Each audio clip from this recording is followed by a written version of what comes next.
പിന്നെ ഈ ഡയസിനോട് പ്രഖ്യാപിച്ച് ഞാൻ എൻ്റെ ഒരു ദിവസം ശമ്പളം തന്നെ സർക്കാർ ഞാൻ തന്നെ അങ്ങോട്ട് കൊടുക്കേണ്ട ആവശ്യമില്ലല്ലോ. തീർച്ചയായിട്ടും 5 മണിയോട് ജോലി വെച്ചാൽ മതി.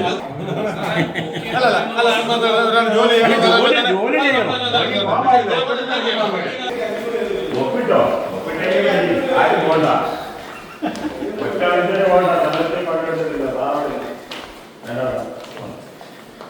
സാധാരണ പണിമുടക്കുന്ന സംബന്ധിക്കുന്നു. അങ്ങനൊന്നും ഞാൻ പറയുന്നില്ല. എനിക്ക് ഈ പണിമുടക്കുന്നത് എനിക്ക് വ്യക്തിപരമായിട്ടുള്ള ഇതാണ്. യോജിക്കുന്നില്ല. അതുകൊണ്ട് എനിക്ക് പണിമുടക്കാൻ പറ്റുന്നില്ല.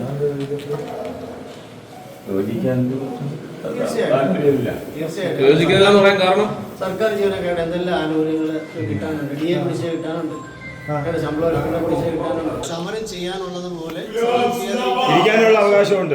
തീർച്ചയായിട്ടും 5 മണിയോട് ജോലി വെച്ചാൽ മതി.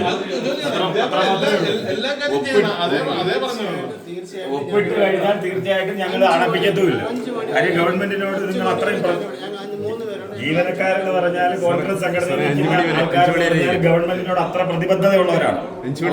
നിങ്ങൾ ഇരുന്ന് ജോലി ചെയ്യണം. ഒരു കാരണവശാലും താഴെ പോകണ്ട.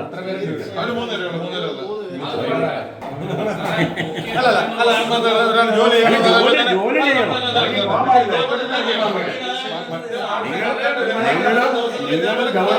ഗവൺമെന്റിനോട് പ്രതിഷേധത്തിന്റെ ഭാഗമായി ജോലി ചെയ്യും.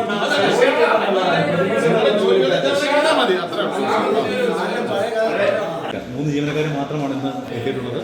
അവർ 5 മണി വരെ ജോലി ചെയ്യാൻ വേണ്ടി ഇരിക്കുകയാണ്. സമരക്കാർ വന്നപ്പോൾ അവരോട് പറയുകയും ചെയ്തു, ഞങ്ങൾ 5 മണി വരെ ജോലി ചെയ്യണം. എന്തായാലും ജോലി ചെയ്യാൻ തന്നെ തീരുമാനിച്ചില്ല സാറേ?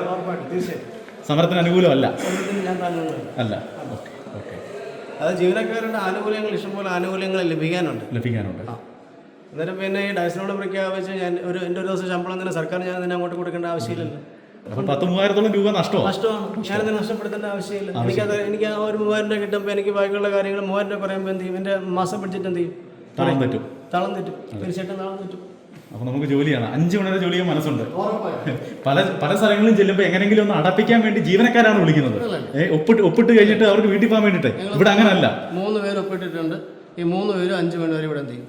കാണും. 5 മണി കഴിഞ്ഞിട്ടേ പോകും. എന്തായാലും സമരക്കാരോട് തുറന്നു പറയാൻ കാണിച്ചൊരു സംഭവം അവരത് അംഗീകരിക്കുകയും ചെയ്തു. അവർ വലിയ ബഹളം കാണിച്ചില്ല, സമാധാനപരമായിട്ട് അവർ പോവുകയും ചെയ്തു. അതെല്ലാം നമ്മൾ പല സുഹൃത്തുക്കളല്ലേ. ഓക്കെ, എന്തായാലും തുറന്നു പറഞ്ഞല്ലോ സാർ. ഓക്കെ.